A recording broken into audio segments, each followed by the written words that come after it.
ព្រឹកនេះរវល់រៀបចំចក្រានចានឆ្នាំងមួយព្រឹកបងប្អូនក្រោយមកក៏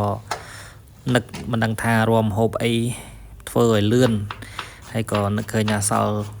សាច់គោប្រហែលជា2ខាំអញ្ចឹងយកមកឆាទៅលឿនជាងហើយឆាប់បានញ៉ាំហើយការឆាសាច់គោខ្ញុំទៀតសតអត់ពិបាកទេលឿនណាបងប្អូនបាទគឺអត់បុកគ្រឿងគឺយើងឆាគល់សក្រីថ្ងៃនេះបាទឆាគល់សក្រីហាន់គល់សក្រីហាន់រំដេងហើយក៏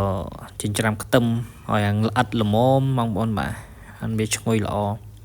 ហើយបន្ទាប់មកចាប់ផ្ដើមធ្វើការហាន់សាច់ខ្ញុំយកអាសាច់ស្រួយនៅពេលយើងហាន់ទៅវាឆាទៅវាឆាប់ឆ្អិនលឿនហើយវាអត់ស្វិតយើងហាន់ជាចំណិតមិនឲ្យក្រាស់ពេកទេបងប្អូនបាទបន្តមកទៀតខ្ញុំចាប់ដើមធ្វើការដាក់ប្រេងម្ទេសបងប្អូនខ្ញុំប្រើប្រេងម្ទេសខ្ញុំអត់ប្រើប្រេងឆាហើយវាដោយសារចង់បានពណ៌ល្អហើយក៏ដាក់មើមខ្ទឹមដែលយើងបានចិញ្ច្រាំរួចហើយហ្នឹងហើយជាមួយនឹងគ្រឿងដេងគល់សក្រីស្លឹកក្រូចអីហ្នឹងយើងឆាឲ្យបានឈ្ងុយល្អបន្តិចសិនបងប្អូនបាទ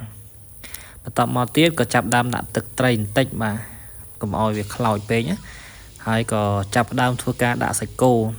មែនតែនទៅម្ហូបមួយមុខនេះមិនពិបាកធ្វើទេបងប្អូនបាទសាច់គោសាច់ស្រួយនេះឆាលឿនហើយឆាប់ឆ្អិនណាបាទក្រោយពីឆាសាច់គោរបស់យើងបានរាងសពប់បន្តិចហើយបងប្អូនបាទចាប់ដើមវៃគ្រឿងហើយខ្ញុំដាក់រ៉ូឌីខ្ញុំដាក់ប្រេងខ្យងខ្ញុំដាក់ប៊ីចេខ្ញុំដាក់ស្ករសហើយដាក់ទឹកស៊ីអ៊ីវបាទបន្តមកទៀតក៏ឆា3-4ត្រឡប់ទៀតមកឲ្យចូលជាតិបានល្អហើយយើងអត់ប្រើទឹកទេបងប្អូនបាទខ្ញុំថែមទឹកស៊ីអ៊ីវនៅក្រោយមុននឹងភ្លេចបាទដាក់បន្តិចបាទភ្លក់ឲ្យត្រូវជាមួយនឹងរសជាតិដែលយើងចង់បានណាបាទលឿនមែនតើបងប្អូនបាទហើយក្រោយមកទៀតខ្ញុំដាក់ម្រះព្រៅជាការបង្ហើយបាទមែនតើទៅមុខម្ហូបមួយមុខនេះគឺជាបើយើងញ៉ាំមួយបាយឆ្ងាញ់ណាបងប្អូនបាទដាំបាយឲ្យស្រួយតិចមកក៏ស្រូវថ្មីអីឆ្ងាញ់បាទហើយដាក់ម្រះព្រៅហើយយើងបិទហ្គាសបិទអីទៅបងប្អូនបាទដួសដាក់ចាននោះគឺថា